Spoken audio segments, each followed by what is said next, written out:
All right. Cool. I think we're live. Um, Hello everyone. Welcome to podcast. This is episode 34. I'm Olixil, and I'm joined by my co-host. Hi there, I am Cyanne. So for this first block, we're going to be talking a little bit of some announcements from CCA. So, recently we just did a stream schedule um, released to the public. So we currently have a bunch of people. So for Friday, we're covering USCF versus MTSU and VCU versus Splatlanders.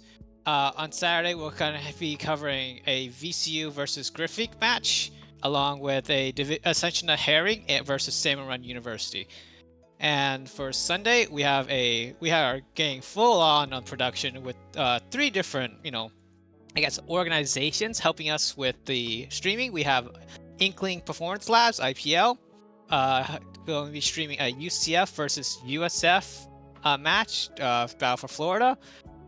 We have Splatoon 20 helping us also on Sunday with the Husky Slotsville Knights versus Tamu.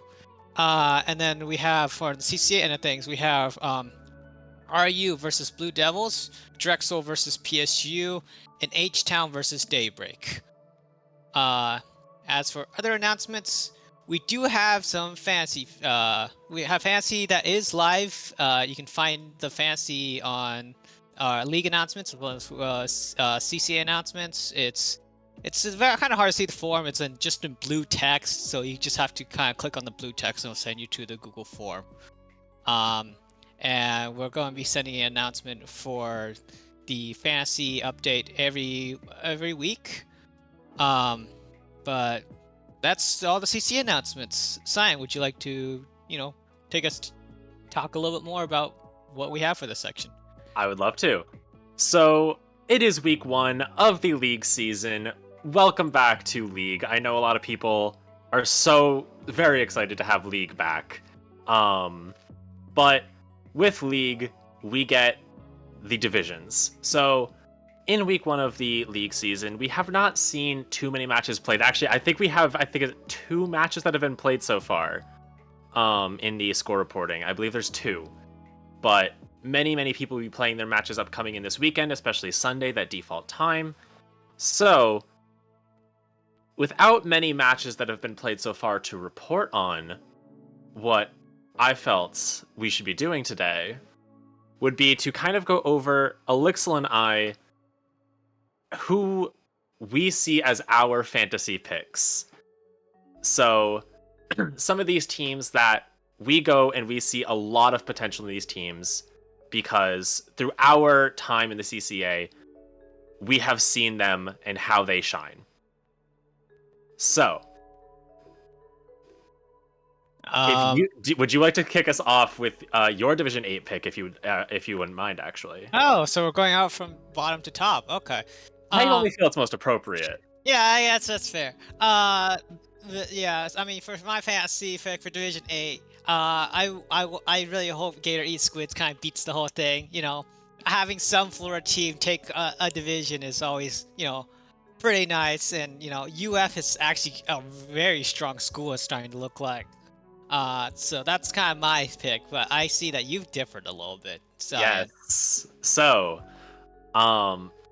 if I'm a little bit biased, and my bias comes from being part of CSC staff, because I have seen time and time again that NCCS, the Llamas, they are such a main staple of CSC circuits.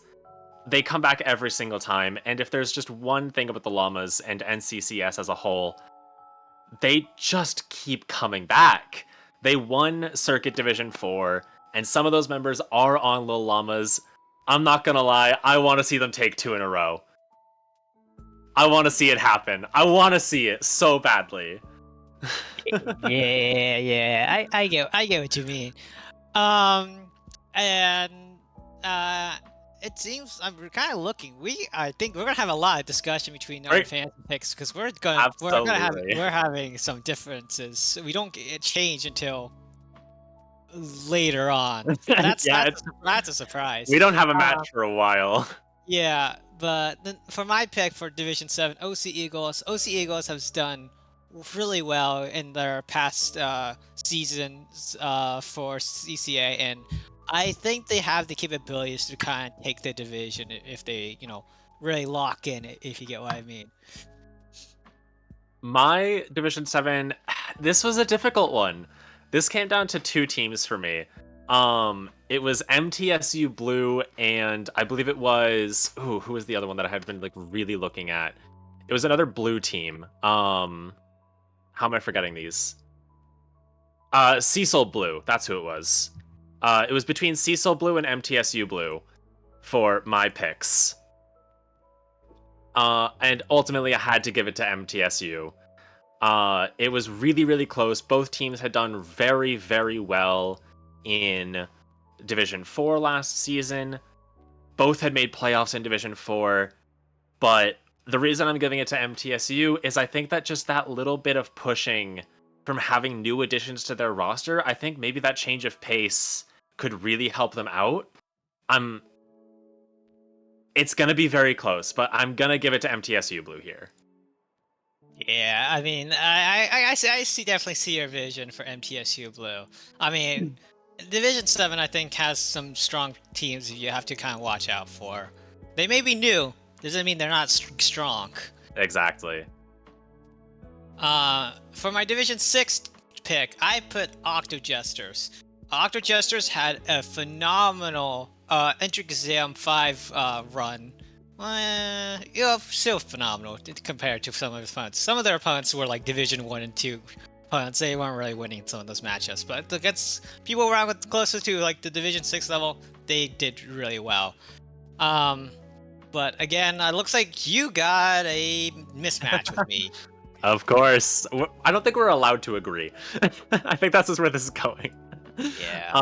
For Division 6, I have down, of course, RIT Sea Dragons. Black Sea Dragons, I should say specifically.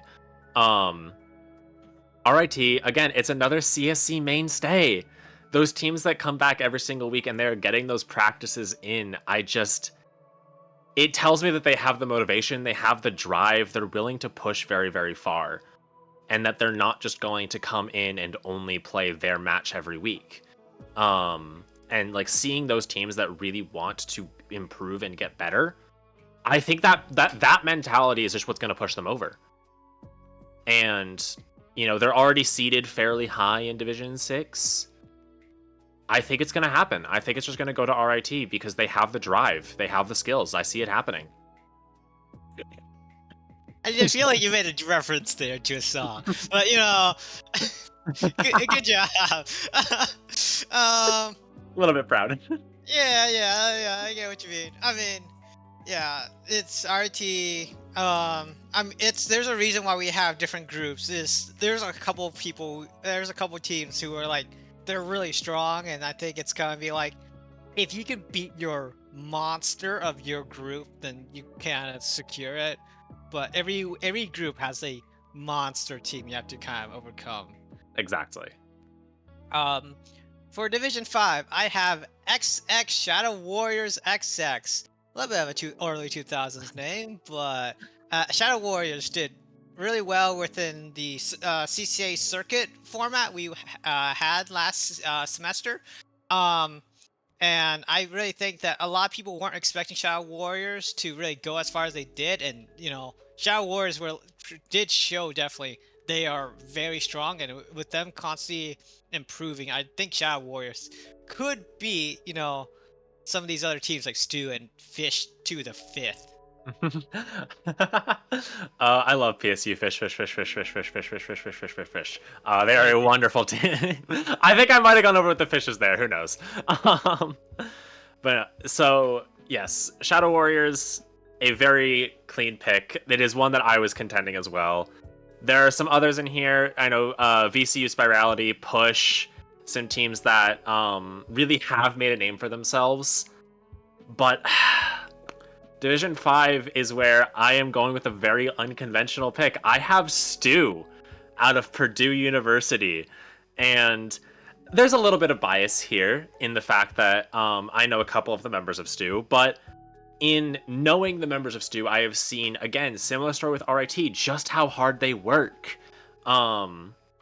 Especially over this off season, that the winter break season, they have really been working really hard. You know, they're constantly doing scrims with other teams. They're constantly looking for opportunities to grow, and they are doing it. They are growing. I think it's really just like that constant motivation. It's going to push them over. I see it happening. Yeah, I mean, I've been seeing a lot of your picks are definitely like you've seen how much they play, and it's like a motivation thing, and not a kind of a prior history thing. Because I go based off prior history. Because if you can back up with history, then Oh, of course. that shows how strong you are. But I mean, that is kind of the difference in terms of. I think that's why we've changed. But for Division 4, we've kind of gotten, I think a bit of a match. I've chosen Gummies for Division 4, and I think you picked As something have I. very. Yeah. Gummies is in a really weird spot. Gummies has been in the CCA for a long time, Oh, and yes. Gummies has also, they've played a lot. You've seen them around. They definitely have the motivation, and I'm going to be real. Gummies would be kind of in a different place if it wasn't for the fact that we changed from Division 6 to Division 8, because they'd Yes. be in the upper echelon of the divisions.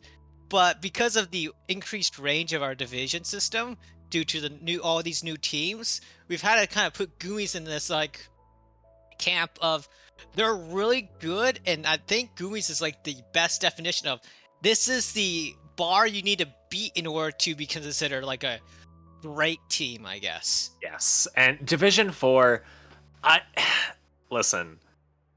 I know that there's 3 divisions ahead of Division 4. Division 4 is the one that I'm going to be having my eyes on the most, because you have so many teams with such massive histories in CCA.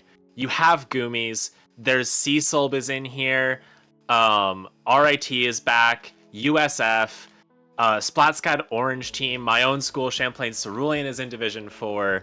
And then you also have UNM Esports, a lot of teams that either I'm tied to through my own personal history or just have seen have massive storylines throughout CCA. It's my personal division to watch. And there's a lot of teams that I really wish that every single team in Division 4 could be taking home the gold here, but it can only go to one, and I do have to believe it is Goomies. Yeah. They are such strong players. It's just who they are. Yeah, I mean, I think VCU as a whole is just a kind of a really strong school. I mean, they GUIs. Some of these GUIs members, I think, would be making onto Sea Cows if it wasn't for the fact that Sea Cows' roster is so stacked that GUIs are not allowed to enter. No. What? Okay, what do they feed Virginians at VCU?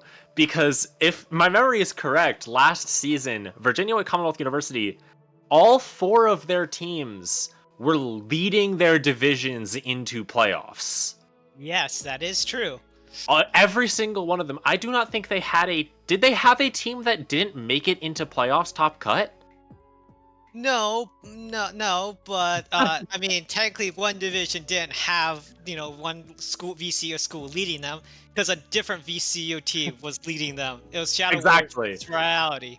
Yeah, like no matter where you put VCU, they're gonna be one of the top teams in their division, and it's just they just win. They just do.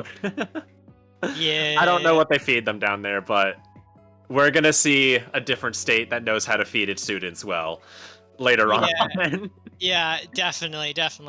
But I would like to share my Division 3 fantasy pick. Yes. But I would think that's a little bit of bias since I'm actively competing in this one. I think if I say anything publicly, it's that my team good, better watch out, and that's all I can really say. So I don't jinx myself. Well, then I will speak on Division 3 because, like Division 4, there are so many teams with a history here. WPI is here, Golden Barracudas are here, UCF is here, UTK, RIT again is coming back. So many teams with a history, but I have to give it to We Little Aquatic Creatures. Or We Aquatic Little Creatures. I can never say their name correctly. I'm so sorry. That is my pick for Division 3, is We Aquatic Little Creatures, or WALC, as people will call them for short. Again, is another team of just incredibly strong players that, to put my cards on the table, if you ask me, are a bit underseeded here, being in Division 3. They were, in my time in Division 2 in CCA League Season 5, an absolute destroyer, a menace to go against. And to see them back here in Division 3, I'm not gonna lie, I'm a little insulted on their behalf. But that is why I think that, like, I think in my eyes they're gonna take it. They're really strong players. They move fast, they go hard. I think they're just gonna make it work. Yeah, I mean, I do respect Walk, but I mean, it's all these teams in this division is kind of just I personally have to figure out plans around them, and I think Yeah. any of these teams can be beatable by my standards, but I can't say again, I don't want to jinx myself, so I'm gonna move on to Division 2, where That sounds do good. something good. For my Division 2 pick, I picked Red Embers from ISU.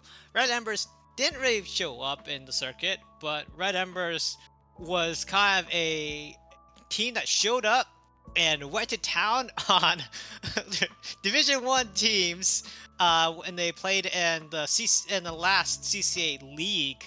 And I still think Red Ember still has that fire in them to kind of just go to town on people. Red Embers, the team that in circuit showed up once, destroyed everyone, left, and refused to elaborate. I am excited to see where Red Embers goes in this upcoming season. However, I don't think they take hold the gold. I think that the Red Embers curse of podiuming but not winning will continue. And in my eyes, it's actually a newcomer to CCA that takes home Division 2 in my point of view. It is going to be Smash Brothers. I have seen firsthand what Smash Brothers are capable of when they played in the CSC's Pop Quiz.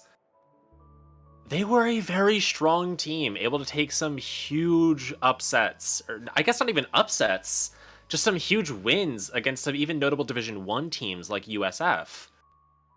That I think it's just going to happen very, very well for them. They're an incredibly strong team, and from having seen them play firsthand, I was watching their gameplay during Pop Quiz. There is something to be said about having a roster full of different skill levels of your players. You kind of have those players that are at the upper end of competitive, have been here for a while, and then some players that are kind of new, getting their bearings, kind of figuring things out as they go. And every single person on that roster is giving it their all. Even if you have those players that have been here for a while, and those players that are a bit newer, and there is no difference in their mentality. Every single person on that team is giving it their all, and they are all striving for everything. And it's that mentality, it's the experience of some of their more experienced players on the roster, and it's just the fact that I've seen what they're capable of firsthand. I think they're going to take it. I think that, Smash Brothers, I think that they do beat out Red Embers, but it's definitely going to be very close between those two especially. I mean, Division 2, and because of this increased division system, Division 2 is essentially like Division 1, but like in the prior system, but we've had to expand some of the skill range. So, if you really wanted, you could just treat Division 2 as old Division 1 if it was just a new division, essentially. Yes. But with Yeah, you could that, treat Division 2 as if it was Division 1, but it's not Division 1. yeah, because we wanted to try format, I guess, like a pyramid system, I guess, in terms of like the amount of teams per group. and that's kind of how we ended up having to split, I guess, the teams. So it's not a rectangle, I guess, in terms of there's an even number of teams per level, but it's like it gets small at the top and gets bigger at the bottom. But the Yes. people still at the top, even if it's like one layer down, are like still like really strong and They're would still be. incredibly strong teams. Like I recognize a lot of Division 2 teams have a lot of the ability to just push farther. I think that there are several teams in Division 2 that the entire roster is banned from some skill banned tourneys. Yeah. And we also even have in Division 2 a team called Banana Split from UCD. And Banana Split was a CCA Division 1 winner.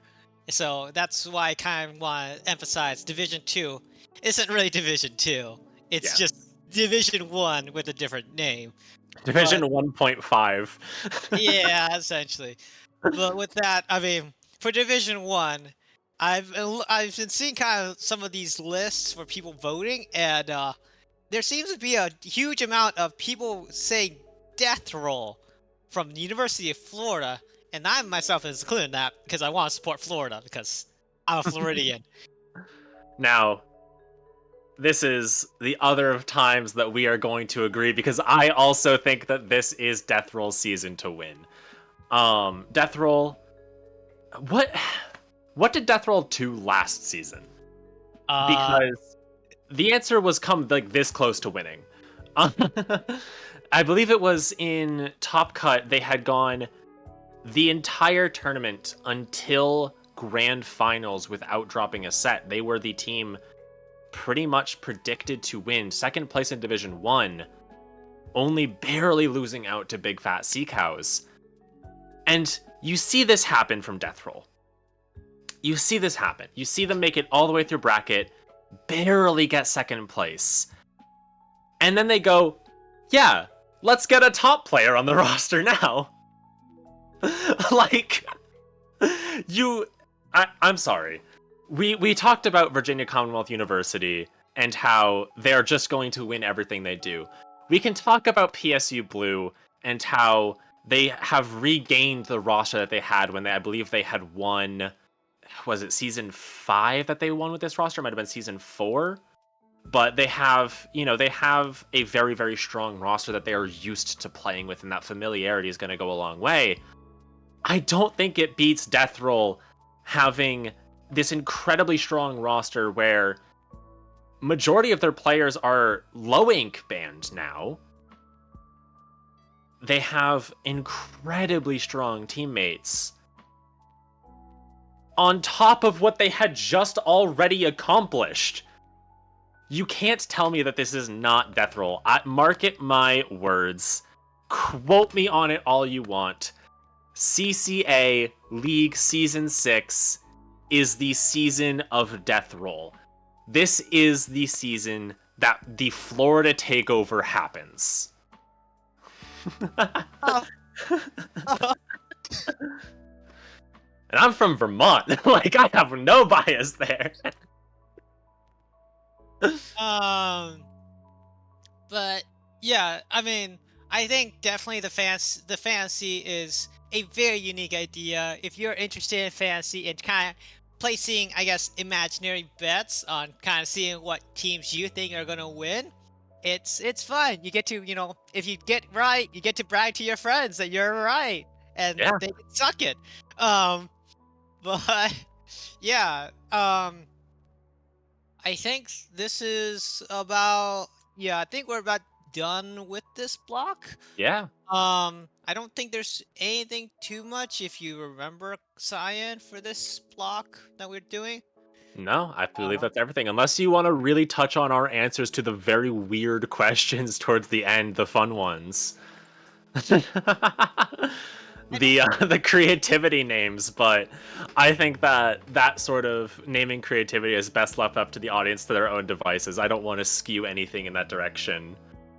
Yeah. As much as we've just skewed fantasy, definitely by saying our picks, I want to have the people's choice for the most creative team name remain pure and unbiased from our decisions. Yeah, definitely. But looking at time, I think we move on to our next block.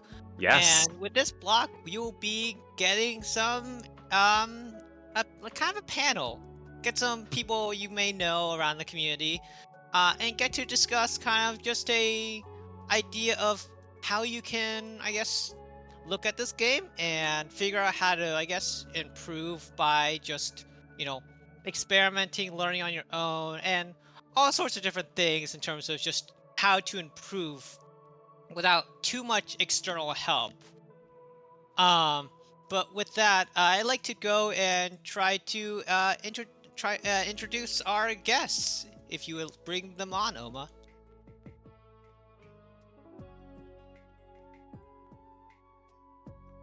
All right. Hello. Hello, hello, hello. Would you guys like to do a brief introduction to yourselves? Yes, I'll get started with myself. Hi everyone, I'm Cammy. Everyone knows me as Cammy or in game as Oomph. I play Penn, and I was previously a player for California State University Long Beach, and I have coached many, many players in the CCA and its adjacent spaces. Hi, All I'm right. Koreki. I'm the captain of UTK Feeders and a member of Sub Power Up, which is inactive right now. But who knows, we might be back at some point. Over the years, I've coached far too many teams and individuals to count, and I have a pretty good experience with it. Sounds great. Having people, having coaches on, definitely, will help kind of, I guess, guide people from different skill levels of just how you can kind of take a look at this game um, and kind of see. Uh, just as a brief, I guess, intro in terms of this topic, I'm curious, how did you guys get into, I guess, coaching and kind of like learning this game? Did you do some external like stuff, or did you kind of just throw yourself at this game and kind of see this worked, this didn't work, and just note it down? Koreki, do you want to get started or should I just go ahead? Go ahead. All right. So, my first venture with coaching was actually through in-person sessions held at Long Beach. Before Long Beach had any sort of team started, I already knew that there had been Splatoon players on campus, right? And I helped my friend Jay with his at the time team called Black Aurora doing VOD reviews. And we used like this big monitor in the library, and I'd just like point out everything. At that point, I didn't have like the most experience with the game as I do now. But like starting off from that jumping point, right? Starting off from that point where like I had some experience with the game, and then at that time my friend didn't have any experience at all.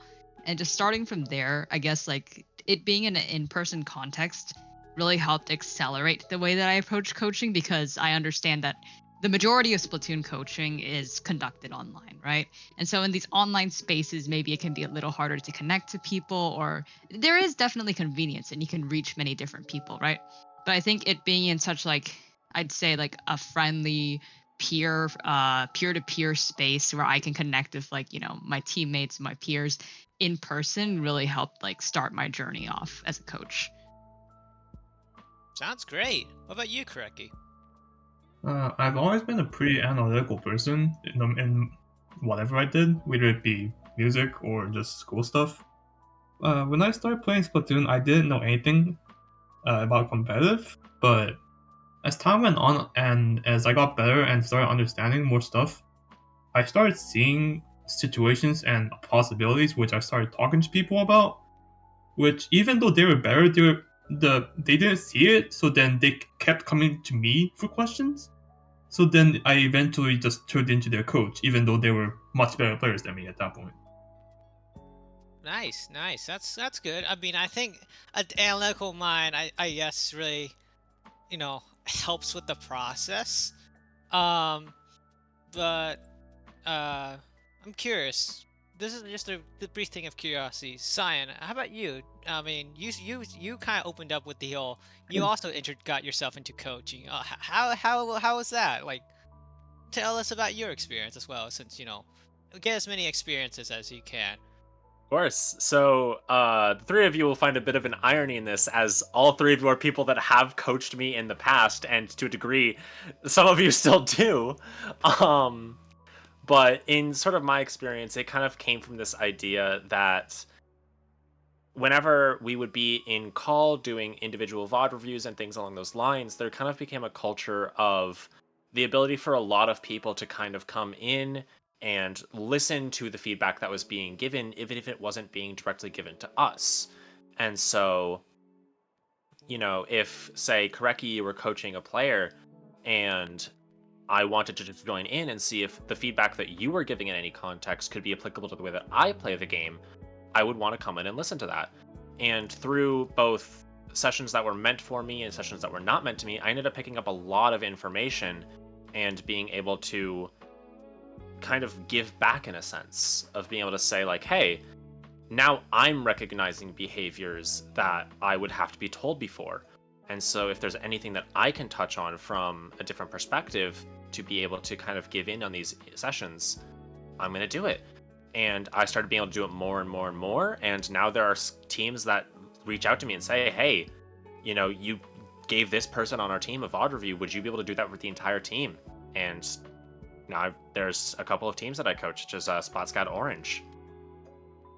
That sounds great. And you brought up actually an excellent point, Cyanne.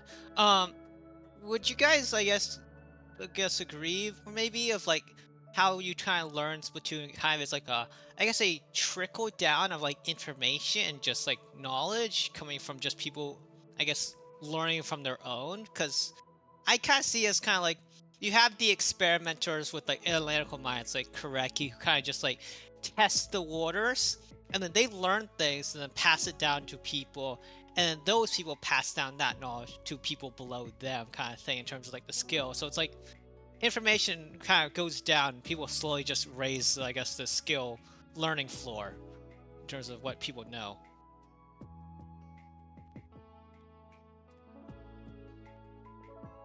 So like this is, as the topic concerns, our approaches to coaching, at least with this group, we've observed that all of us as coaches know how to approach coaching because we have observed others doing it before, correct? And do we think that this is a helpful skill for players or individuals or even whole teams to be gaining and like applying to their own experiences? Yeah, I mean, it's kind of like we listen, we get our own information, then we improve as players, and then we kind of become the new coaches, passing that same information to other Yes. people. Okay.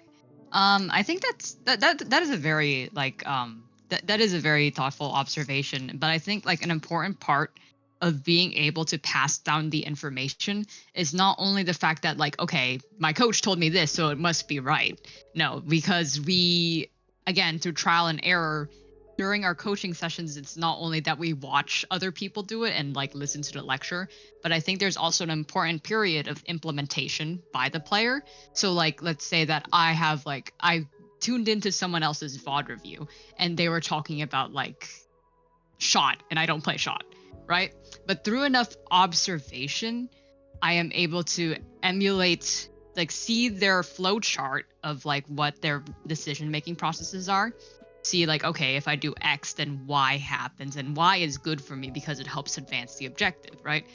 And then implementing that into our own gameplay, even if it's like not specifically like, I don't know, the 100% the same weapon, team scenario, map mode, anything like that, but it's like, I think having the implementation and understanding why this implementation works is the exactly why we're able to pass down the information to others without it just being like, oh, because my coach told me, and then my coach told me this, and then their coach told me that, and then things like that. Yeah, I definitely understand what you're kind of saying, and I think that is kind of the thing of information trickling down. It's like, well, if you, depending on how you treat it, could end up playing a thing of telephone, and which means that some information could be misconstrued, and you kind of need to be having a certain level of, I guess, skepticism when it comes to information before you pass it on to other people. Um, but I mean, what are your thoughts on that, Koreki? One of the most important things in a coaching session, I think, is asking questions when something doesn't make sense. Because if the player is only listening to what a better player is telling them and not understanding the reason behind it, then that doesn't do anything to improve the player. That just makes the player do something in this specific situation instead of trying to implement it in other similar situations, right? And that's one of my favorite memories of learning the game. On my first team, we would argue with the coach on what was correct and what wasn't, and the reasonings behind it for however long we wanted. Sometimes there was one small situation where one person lost a fight, and then we spent 15 minutes discussing what the options were, and then almost 2 hours discussing what could have done better. That's the type of stuff I like from a coaching session, and I really, really love to see it happen. Yeah, I definitely think, being able to kind of go, ping pong back and forth of just information of, having, I guess, everyone has a open mind and skepticism, and, if the coach, believes, what they think is saying could be, maybe a little bit flawed and they learn something, great, they've just become a better teacher. And if the student can, kind of, I guess, learn the concept and able to kind of see the vision for themselves, they've just become a better student. And that's kind of just the, I think that just helps both parties. It's just constant back and forth. But with that, there's one question I think I definitely think I would need to ask is, how do you think players could, I guess, help themselves in terms of improvement versus just constantly, I guess, feel like I need a coach immediately for something and not really, I guess, understand the full context of why a coach is, I guess, needed or what the purpose of a coach is in this game? I have a lot of thoughts on this, so I'll let the others have the stage for now. Who wants to go first? I'll keep yapping for like 5 minutes straight if someone doesn't go before me, unless we want that.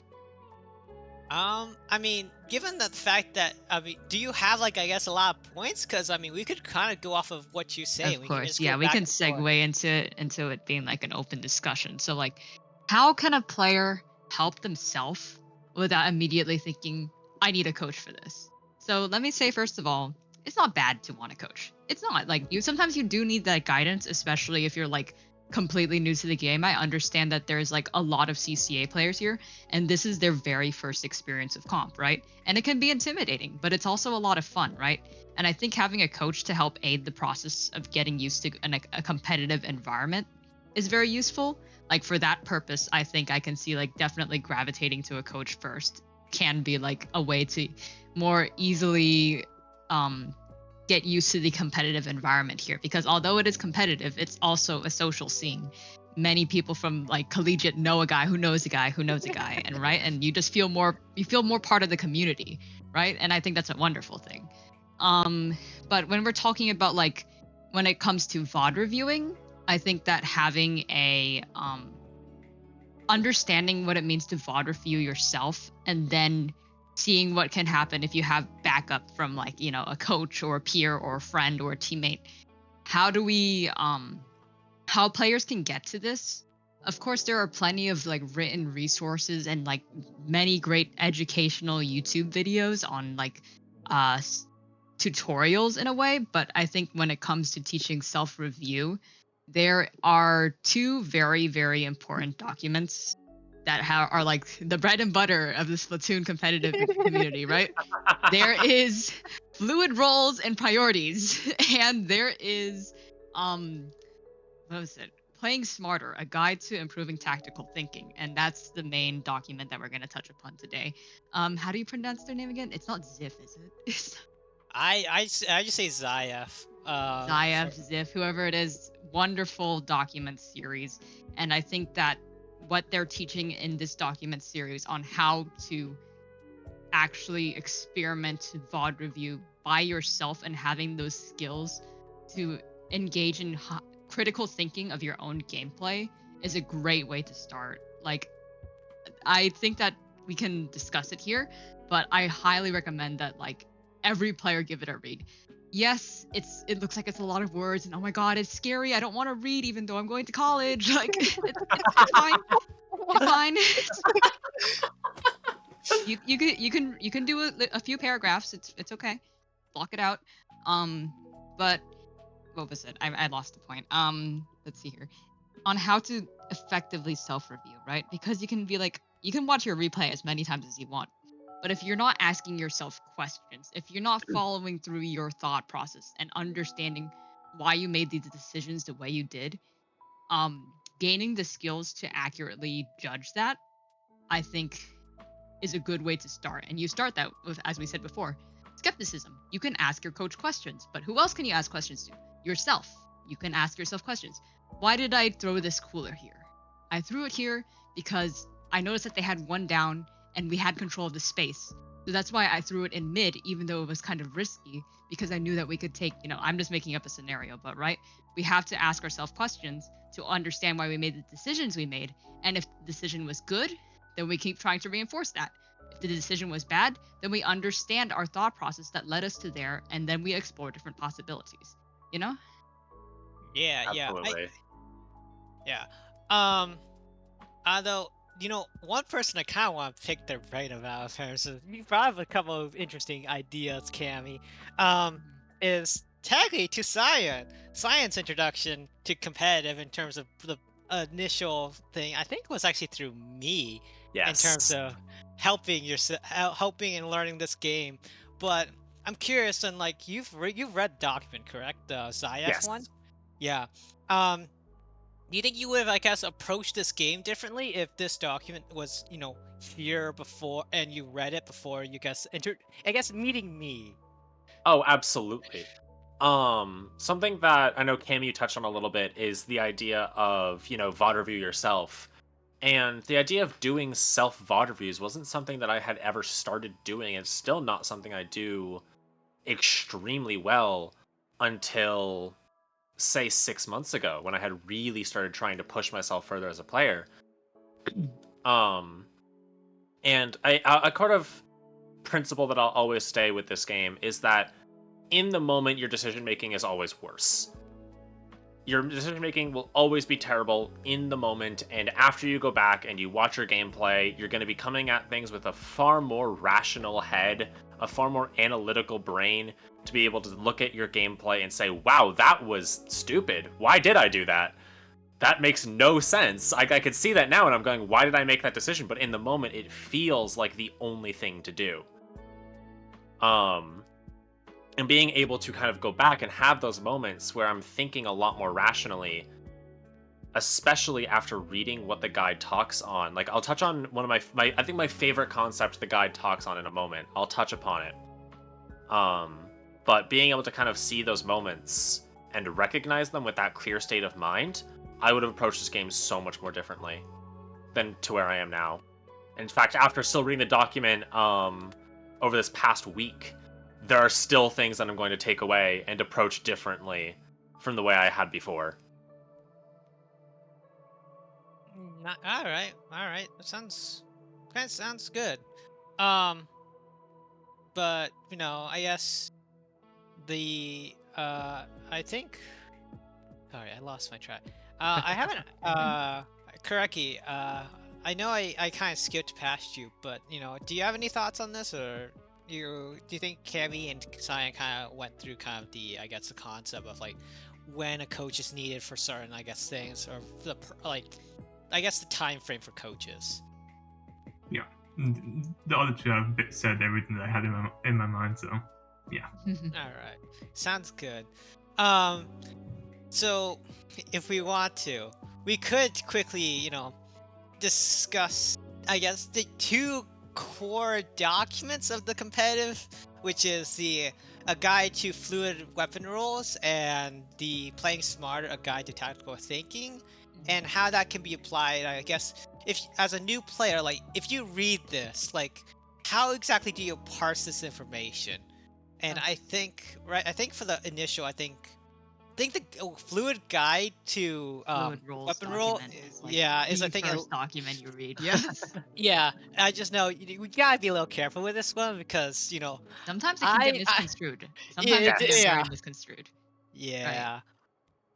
I So, think that if yeah, I may go ahead. say my piece, Uh-huh. because it's gonna get me in a little bit of hot water. I think a lot of people misconstrue the document. I think a lot of people take it as a way of saying that every weapon can do everything, which is not true. Um, I've seen people do it firsthand where it's like, I'm going to play 52 gal as a midline because everything is fluid in this game, which is not where things go. But it is absolutely such an important document to read to kind of recognize that, you shouldn't be hard stuck in your idea of what your weapon is supposed to be doing is so important. That you Yeah. shouldn't be recognizing, oh, I am playing this support weapon. That clearly means I should never go in and fight. I'm playing this frontline weapon. That means that I should never be going back and painting over the objective, or I can't go back and just hold space and act as an anchor to get the rest of my team in. That's not that is the essence of this document, is Yeah. that every weapon at times will need to take on everything. And making that mental distinction is so important to recognize, what is my role on the team at this moment? What do I need to do to benefit my team right now? Is so important that I think it's just genuinely a crucial piece of information to read. Yeah, That's like, yeah, definitely. it's like the bread and butter document of like the way that we approach Splatoon. I believe it was written back in Splatoon 1, if I'm not incorrect. And it still remains true to this day, right? For those who are not familiar with the document or have never heard about the document, it is a document written by FLC on fluid roles and priorities. And what they mean by fluid roles is that throughout a match of Splatoon, the basic principle is everything is going wrong, right? Everything is going wrong in a match of Splatoon. But what can we do to make sure that things aren't going so bad? To make things go in our favor, to advance the objective, right? It's sequential. But the biggest point I feel that people tend to take away from the document is that your role, generally, yes, there are some concrete roles, like, yeah, pen is a back line, it paints. But like there are times where you will need to change your role in order to better suit the game state. So for example, like a really easy example is like you're one up, you are a blaster, right? But just running in and trying to kill someone or trade someone might not be the best option. So maybe there's a situation where you need to play as a pseudo anchor and find a safe place to stay, give your teammates jumps, right? That's an example of your role shifting throughout the state of a game. And I think that, um, as Anne mentioned, like some players are like, wait, I can never play this as a support. Why am I playing this as a support? I'm playing blaster. Like there are your role shifts throughout the state of a match, right? And I think to any new players or even seasoned players, revisiting the document is like a great way to evaluate the flow chart of a game, the way that it proceeds, the way that everything is like sequentially bit by bit. I know that the game of Splatoon super fast, super chaotic, right? But again, this connects to the Ziff document on flowcharts, the way that we get from point A to point B. Everything can be pretty sequential in this game, even if it doesn't seem like it. Yeah, yeah. And I think that's kind of the main discussion about the, I guess, FLC's document. FLC is a little bit of a shorter read, and it's a little easy to kind of, understand it. You just have to make sure you kind of understand what's being said, besides just look at roles and match roles and your ideal settings when that's not really the purpose. Um, and as for the other document that I think players should kind of look at is the Ziff or Ziff's playing smarter guide. It's a little more nuanced, but it allows you to have, I guess, kind of breaks down different levels of understanding the game from just, I guess, I believe map Ziff planning put it into to, pillars, right?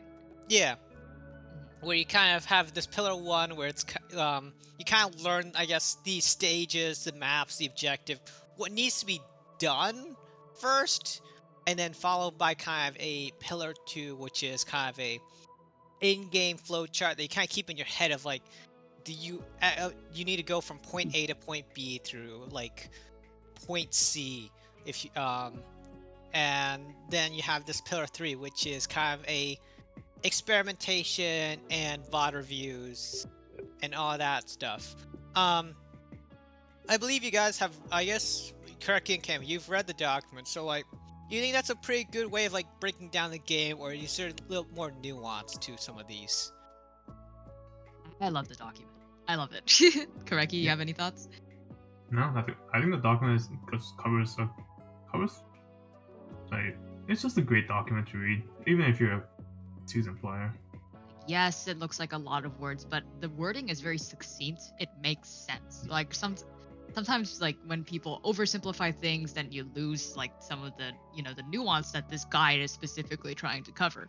And specifically, the pillar 3, learning from experience, is what we're going to touch upon in today's podcast episode.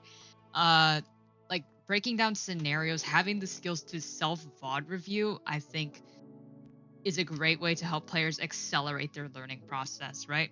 Because yes, I mentioned before, yes, it's helpful to have a coach, but like even if you have a coach, you can still self VOD review, right? And you can take your VOD review and like maybe approach your coach with it and open a conversation about your gameplay, right? See the implementations. This is what I took away from it. This is what you took away from it. This is how I figured out the flow chart, right? Having this skill as being able to like being able to just, I don't know, find a way to dissect it, not only of like, yes, it's okay to have guidance, but like having that skill yourself, it's what makes you a learner, right? Think of it like learning any other like think of it like learning any subject in like school, right? If we're doing homework and we're not answering ourselves, or we're not answering questions that we're asking to ourselves, are we actually learning anything from it, or do we just have to always go to the teacher for help with it? Yes, teachers can help you, but truly learning something, I think, comes from being able to analyze your own like steps, ask your own questions, answer your own questions, so on and so forth. I'm curious. So as someone who's kind of read the document, there is some, I think, nuance in terms of like breaking down scenarios, because Zayev does use a one example for kind of the learning from experience. Yeah. But I'm curious, and like it doesn't really cover this, but I guess how do you think players should be able to identify that this is a scenario that should be analyzed in the first place? Is it like because a lot of people kind of just look at things of like, I lost a fight or I'm in lockout, but I feel like there are times where you can kind of just look at something you've done well and see if you can optimize further for it. So this gets into like, I apologize for dominating the conversation, Koreki, and if you have anything to contribute, feel free to speak up. But I feel like this like kind of integrates into like conditioning, right? When we're conditioning ourselves to do a certain like to do the action that helped us win the game, we're conditioning ourselves to make sure that scenario, or at least try to emulate that scenario, or find the key points that lead to that scenario happening more often, more consistently, makes us a more consistent player. And so what is it? Your point again, Olixil, was So yeah, the first step, focusing on the positive, correct?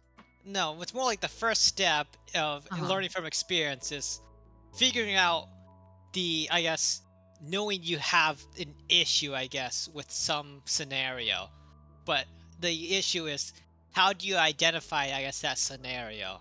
Because that is a little ambiguous. You ever play a match of Splatoon and be like, oh my god, this sucks, but we're winning? Yeah. That's when you know to VOD review it. Sometimes it's as simple as, oh my god, this game felt weird. Let's go over. Even if it's a game that you did really well on, it's like, okay, how can I do this again? What went so well about it, right? And then from there, like, it doesn't always have to be like, oh my god, this game felt awful, or like, oh my god, this game felt weird. Any game that you want to look at, I feel like has some information to glean from it. And then there are highlight points that you can focus on throughout the match, right? That you can like touch upon, focus on as an individual or as a team when you review these things. But in this context, it's mostly, individual review. But right, like sometimes it's just as simple as this game felt like fun. That is something I want to touch on. Actually, is you mentioned something interesting, which was focusing on the positives, and I think that that's something that doesn't get talked about a lot in the sort of comp educational scene.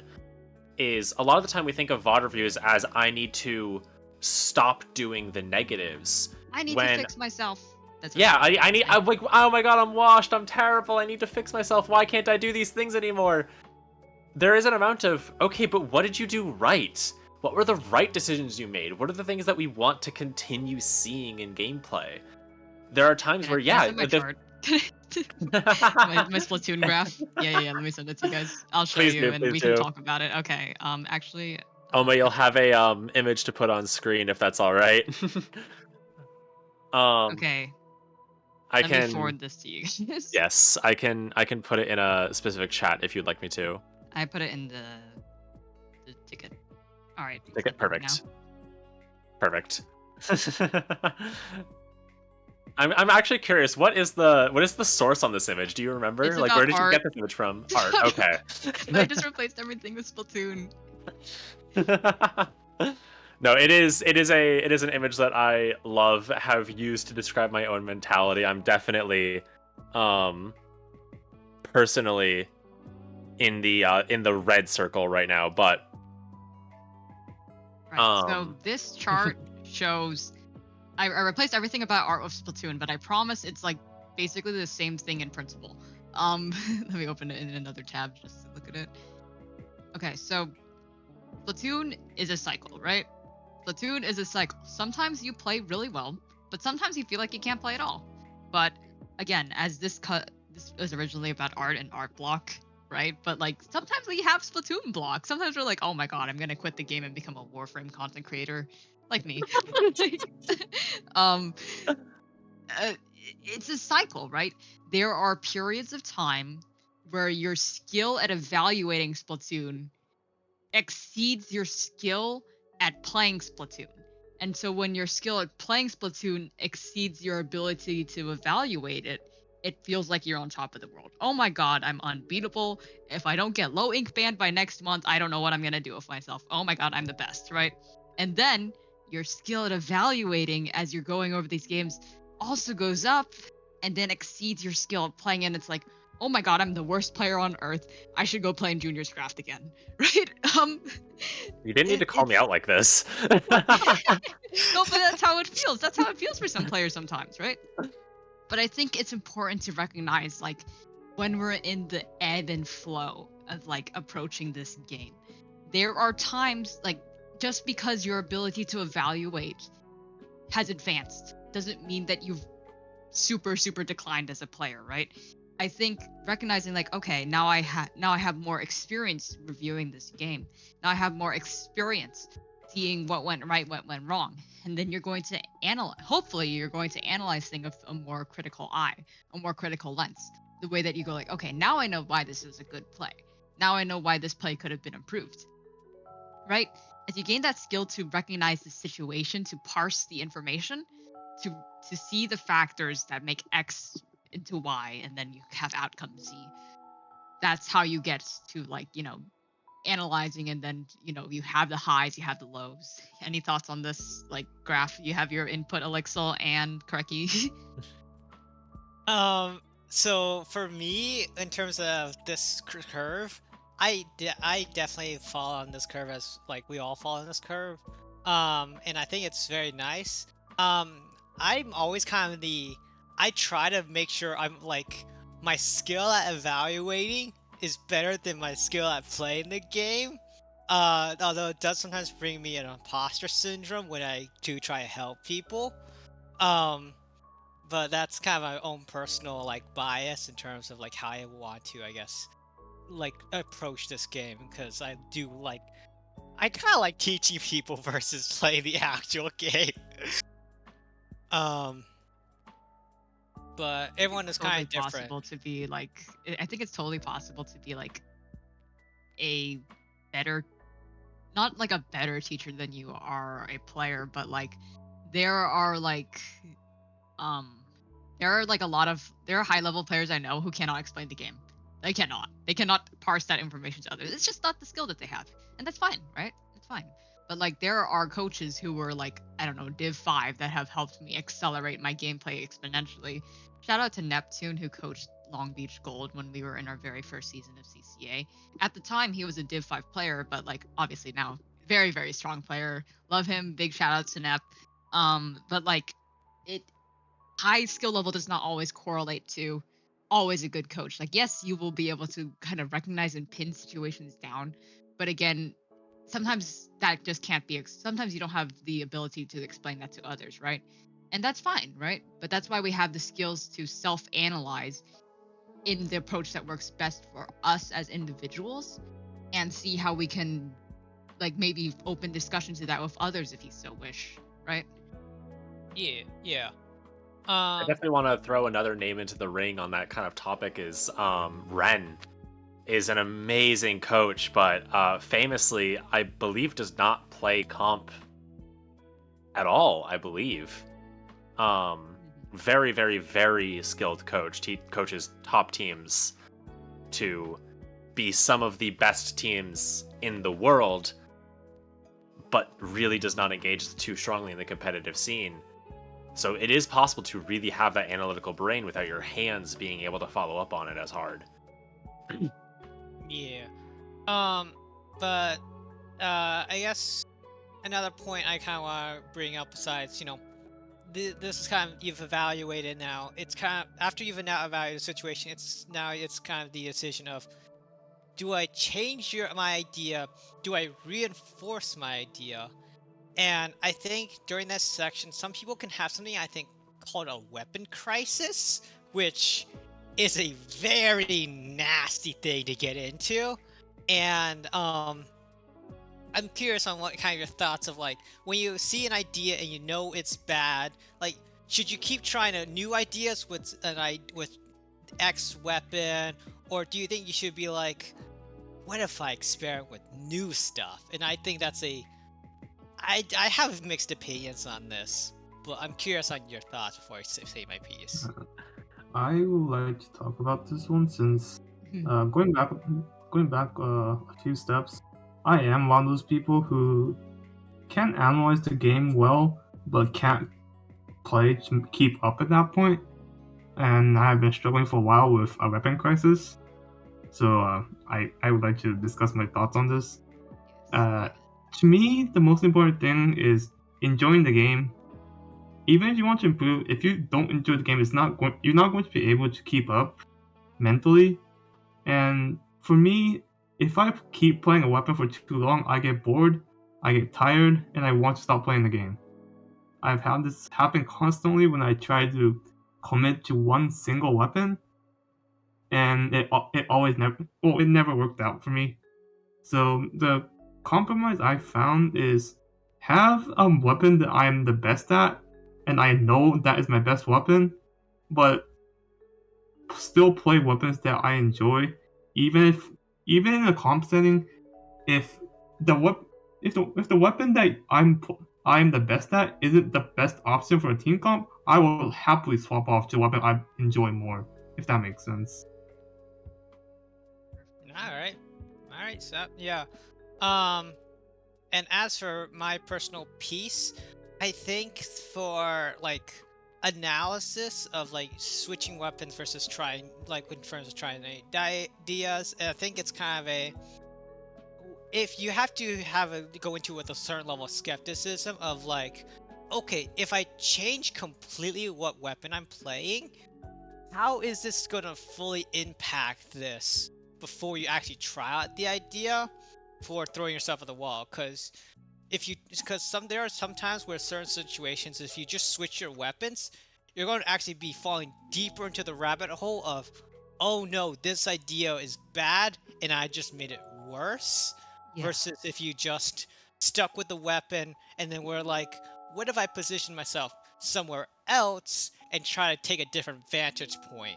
And I think that's the thing you kind of have to want to try to learn, is kind of the level of skepticism of like, X action would be doing Y thing, and would it actually give me what I'm looking for?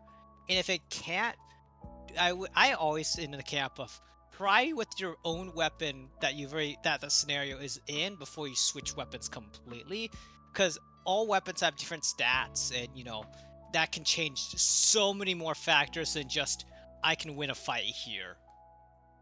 That's a big one. I think my most important kind of feedback on that topic is weapons take a long time to learn. And the more you have dedicated to one weapon, especially I know a lot of people, especially now, like to be one tricks.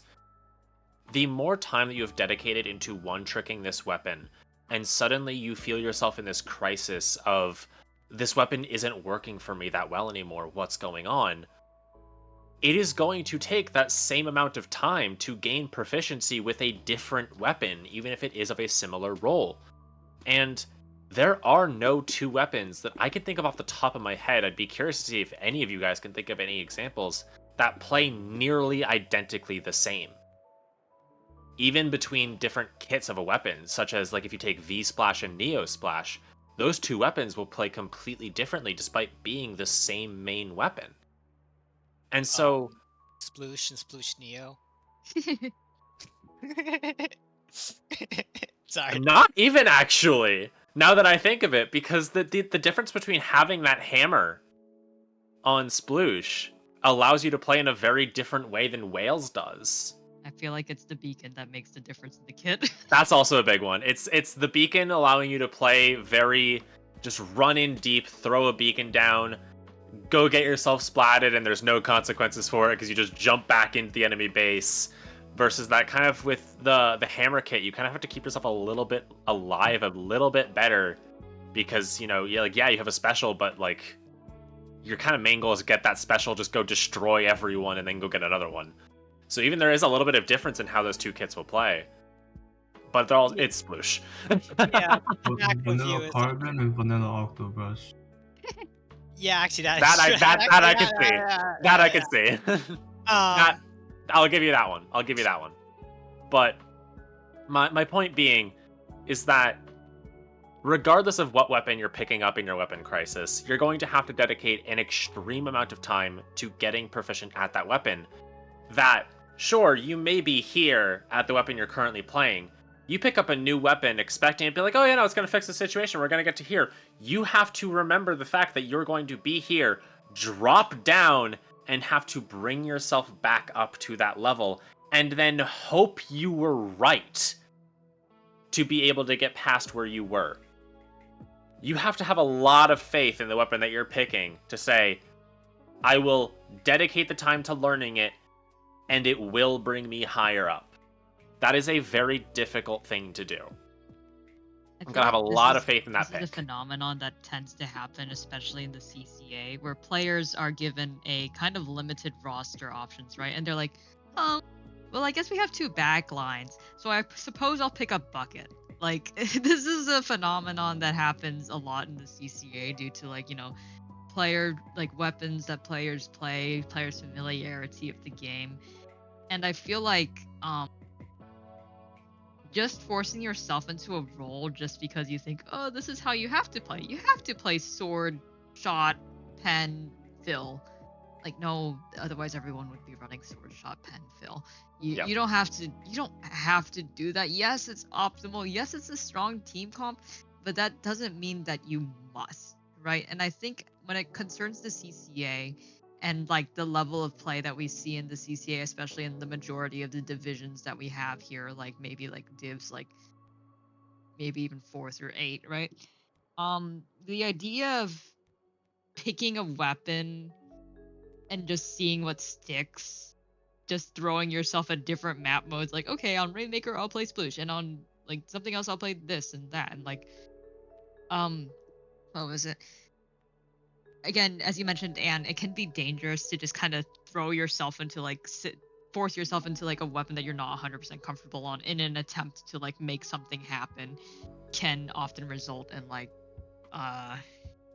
dissatisfaction and make you feel like question yourself, like, oh my god, why am I even doing this? Like, why am I playing this weapon? But I thought it was supposed to be good, right?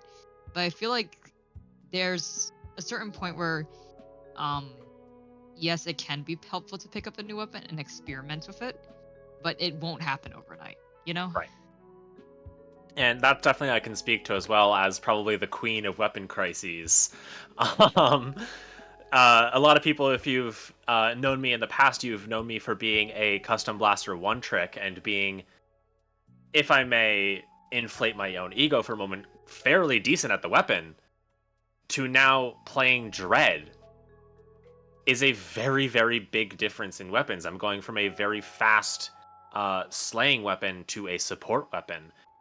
And it's a difficult transition. It took, at this point, I believe we're on month 3 of me being a Dread player, and there are still concepts I'm struggling with on playing support because it's a completely different role. But at the same time, it has allowed my team to get so much farther on where I am because it was a thing that my team needed. Having that support role allowed the people that are a lot stronger at being in that Slayer role to shine. It was something necessary. And so there are times that, yeah, having that weapon crisis is going to be helpful, but in the competitive scene, this is a big team game. I would recommend talking to, if you want to switch weapons, I would recommend talking to your team first about it. See what everyone thinks, get the vibe check. Would me switching to this weapon benefit us? And if everyone is on board, go for it. Because sometimes there are just like weapon changes that completely alter the structure of a comp that we run, for example, right? Like if we're going from playing shot to being a carbon one trick, where's our support shooter? Does that mean someone else has to become a support shooter? Something like that, right? And so like it's one thing to like, you know, experiment with weapons as like an individual, but again, as we go circle back to the topic of like CCA specific comp making, especially in like an environment where some players may not even be on their mains, um if it helps the team function, then that's something to consider. But if you're exploring options in your own time, sometimes it's okay to just have an option that you don't play with that certain team. Like, for example, like if you play like in the CCA you play pen, and then in outside of the CCA, if your main team you play like shot or something, like that can be something that happens, right? It doesn't mean that you drop one weapon forever. It can be difficult to, you know, balance all the roles at the same time. I really do respect flex players for that. But it's just kind of like nothing is the end forever, if that makes sense. Yeah, definitely. That is a very strong um point. Um, but I'm kind of looking at the time. I think the question I think needs to be asked is, how do I actually get more help in terms of getting people? How do I get, I guess, a coach that is that is good for me? Should I aim for high? Should I aim for close to me? And I guess watching higher level gameplay of like on YouTube, Twitch, or even your own coaches like gameplay, like how exactly do you parse that? Because there is like you have to be cautious of skill gaps and seeing creative ideas that may not be able to be executed based off your own circumstances, because you maybe the higher level player or your coach had different circumstances that allowed them to do a thing, and if you were to try to execute that, you'd be kind of shooting yourself in the foot. um, Again, this circles back to asking questions, understanding the state of the game. When you have the ability to understand the game's flow charts, then you're able to see, okay, so my like if you're watching like a high level player, or for example, in your example, your own coach, your coach can often explain to you very simply, like, this is why I did this because X, Y, and Z happened. But even as you're watching it, you're asking yourself that question, and then you can, you know, approach them and be like, hey, I saw you did this. Is it because this happened? Or like, but if we're watching, like, for example, a video on our own time, right? We have the ability to go back and pause the game. We can pause the video. We can be like, okay, so this is why they did that, because I see at this point like we had 3 specials ready, so we understood that there was an implicit message to get something going, right? And then understanding, like, how can players access resources to help elevate their gameplay and their learning? How can players elevate their learning in this scene, right? Again, this is like, the CCA focused podcast, and like I'm gonna promote like, our own community here. There is a large coaching channel with many players like asking for coaches and many coaches looking for players to teach, right? The community is very tight knit here. I do highly recommend that anyone check out that coaching channel, right? But again, like, uh, what is it? There's also like community servers such as Splatoon Stronghold, I believe, and then there's also the Sendo Inc. LFG page that you can look for a coach there as well. Um, yes, it can, there's like three different places to look for it, but sometimes it's as simple as like asking your friend, like, hey, want to go over this together? Like asking your teammate, hey, want to talk about this together? I think a VOD review is not exclusively limited to talking about it with someone at a, like, someone who's properly formally your coach. You can go over things as a team, and if there are unanswered questions, you can go to the coach, right? But that's just my thoughts on it. Mm. I think you bring up a really important thing there too, which is the idea of VOD reviewing with your team and discussing with your team.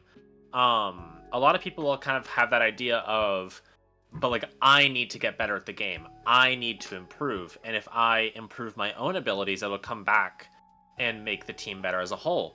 But a large focus should be put on the team and improving cohesion.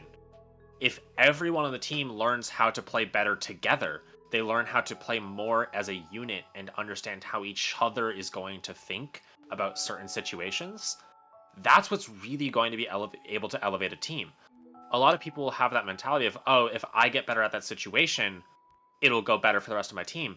But what if your team is going to understand how you're going to react to that situation?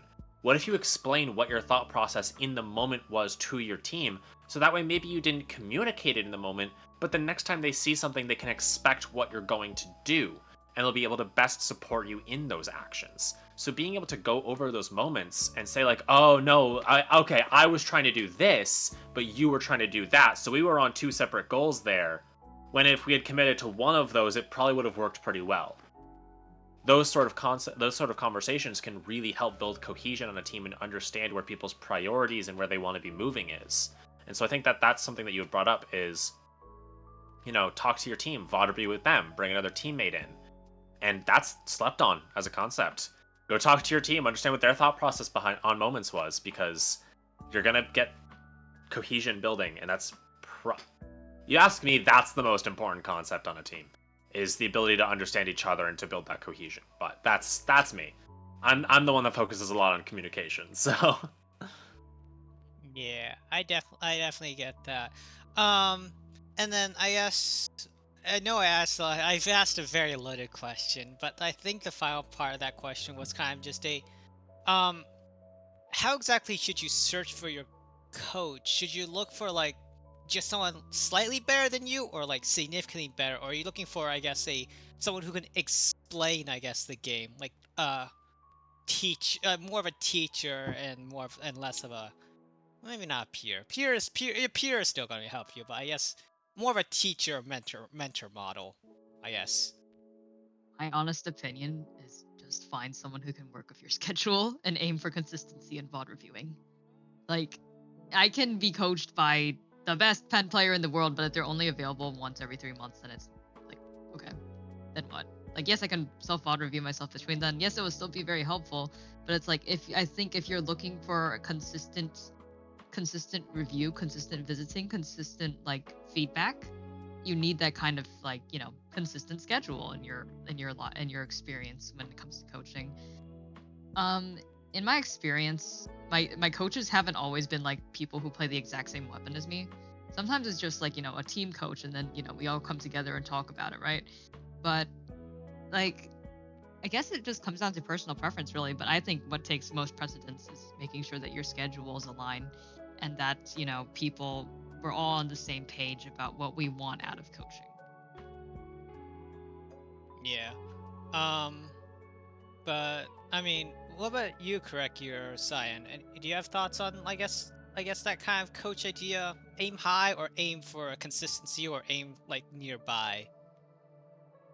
I don't think the consistency is probably the most important part there, but I know, Koreki, you've been somebody that's coached a lot of people, been coached by a lot of people, so I kind of want to hear what your thought process on less so what do I reach out for, and more so the kind of people that you've been reached out to by as well in that. In terms of people who's reached out to me, it's people who know the people I coach or heard that I coach a lot of people. I've been DM'd by random people I've never talked to before. I've never even seen them. I don't share a server with them. Because someone I coached in the past was, hey, this guy coaches people on the rim. Try asking him. I was like, sure. I don't know who he got this info from, but sure. And I'll do it. It might not be a long time thing, but I'll do it.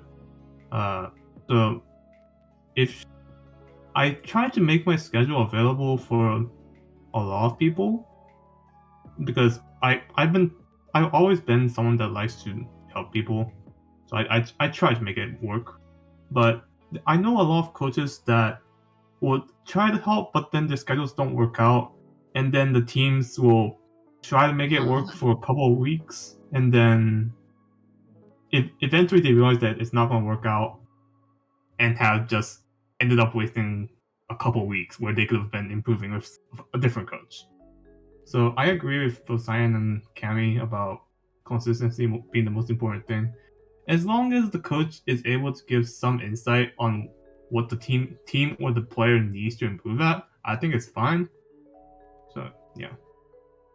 Find like a Alright. coach that can nurture you. Like find a coach that can share a goal with you, can set goals with you. Because if you like, there are some I've heard experiences of coaches who kind of treat it like boot camp, and they're like, I must watch every single thing you do, and it's like, no, that's not what you need, right? As long as you find something that adheres to what, like, set some goals, I guess, when you're reaching out to a coach. That's my advice to players. Set some goals like, okay, if I want to coach, it's because I want to improve my decision making, especially when I play tower control, right? That's something that you can specifically focus on. And then from there, when you introduce that idea to your coach, you have a focus point, and then you can branch off into other ideas from there, right? Because if you just go to a coach like, I want to learn how to play pen better, there's a lot of things that goes into that, right? We can touch upon it, but it's like if we have a direction, then it's much easier for not only the coach, but it's also easier for the player to parse that information and hopefully see some like change or target something that they want to change with their gameplay. Yeah. Absolutely. But I think I've kind of gone through all my interview questions.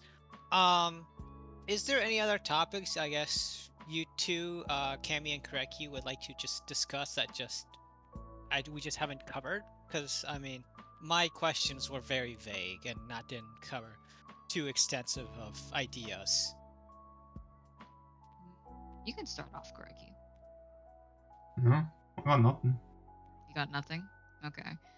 One more thing I want to touch upon lightly that we talked about before is that mental when it comes to this game. Yes, we all have bad days. It's completely fine to be frustrated and upset, tilted. Those are things that happen. If you're like, I can never tilt. If I tilt, I won't be a good player. It's okay. We all tilt. Sometimes it happens. It's just how you manage that tilt. Are you using it? Are you identifying when it's becoming unproductive? Are you identifying like, okay, this is what causes me to tilt, and then stop it from there? Mental barriers when you I feel like there reaches a point with some players who feel frustrated and they treat the game like a job or a chore, and it's a game. I know, yes, it's fun. I love playing with other people. It's fun. It's a game. It's a community. It's everything. Sometimes it can feel like the top of the world, right? But when you start feeling like it's a chore or like something that you're obligated to do, I think it's best for players to reevaluate this and like reach out to like maybe have some time to self-reflect on that, or reach out to a peer and talk about it. Like, we're here for you. Well, depending on your closeness, or like, I feel like some coaches are happy to talk about their mental. I'm, for example, very comfortable with it. But it's just a matter of like, knowing the boundaries of people and things like that. But I'm going off on a tangent there. Um, the best thing we can do, I believe, at least my philosophy on this is that even this is something that even I find, that I'm still actively working on, but when we treat it like a learning experience, when we treat coaching and approaching the game and reviewing as a learning experience rather than an obligation or rather than something that we do to fix ourselves, when we treat it with an open mind and like I don't know how to like succinctly word it, but it's like if we I apologize, I can't really find the words, but it's like if we approach it with a positive mindset, and positive mindset doesn't always mean like everything is great, yeah. No. If we approach things with the mindset that we are here to learn, have fun, enjoy ourselves. I like playing this game with others and my friends and improving, right? Then there shouldn't be like, well, there can be like, hiccups and everything. But what I'm trying to say is like, if you feel like the game is a chore, take a step back, right? Yeah. I definitely think when it comes to Splatoon, at the end of the day, you play it because it's fun. You play in CCA because you enjoy the CCA. It shouldn't be like uh playing for playing's sake, I guess.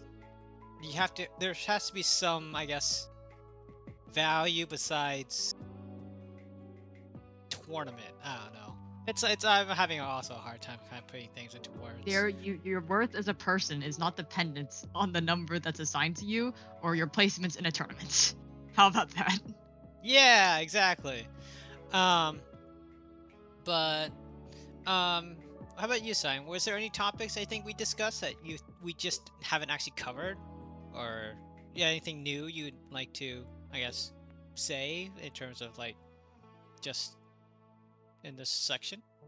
I don't think I have anything that needs desperately to be addressed. The only thing I really want to say is we talked a lot about kind of once you've recognized a concept, how do we go about actually reinforcing ourselves and how do we reach out to people and who should we be reaching out to? What are these weird situations that we should be doing things about? But, if you want to actually find those things, read the documents. Absolutely read the documents. What we say is not a supplement for those documents here. If you want to get that information, don't take it from us. Take it from the people that wrote the documents themselves. Please They read wrote the it for documents. a They're reason. wonderful. This Read is just a conversation between peers on the document. And I Read encourage the others to have documents. conversations on the document, even if it's not on a podcast. Like, Yes. it is a resource for all. Share it out with other people. If you find something that maybe you didn't know or maybe your team didn't know, take that back. Strengthen your team as a whole because you gained information. That is why we have coaching. That is why you are probably here listening to this, is because you want to get better at the video game. So don't just let that be a resource that only you're allowed to have. Share it with other people. The better we all get, the more fun we're all going to have. It's a wonderful way to cap it. Exactly. And I think with that, thank you all for tuning in to PodCCAst episode 34. We hope you all gleamed a little something, and best of luck on your week 1 matches for those who Thank haven't you for played. having us. And Yeah, thank you thank everyone you. who tuned in. Bye bye.